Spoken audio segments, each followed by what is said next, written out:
Bu aralashmamiz tarkibida 11 xil quruq meva, 7 xil asali bor.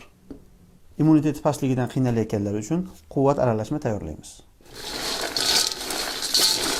Biz quvvat aralashmamizga eng asosiysi Qur'onda zikr qilingan ajva xurmo, mindardga davo, sedana qo'shamiz. Buni maydalagichdan chiqarishligimiz sababi yosh u qari qiynalmasdan iste'mol qilishligi uchun. Buni foydalari immunitet tizimini me'yorlashtiradi, gemoglobinni ko'taradi, modda almashuvini yaxshilaydi. Ayniqsa yosh bolalar uchun juda ham foydali.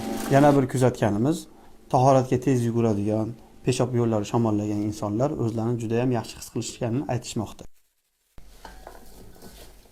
Endi asallarimizni aralashtirib olamiz. Shivit asali, may, yantoq, oqquray, isiriq, zomintoq asali, dasht asali.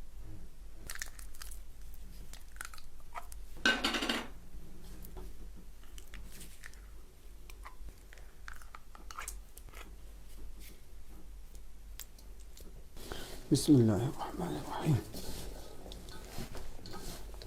Bu aralashmamiz ko'pchilik asaldan iborat deb o'ylaydi. Bir qismi asal, qolganlari quruq mevalardan tashkil topgan.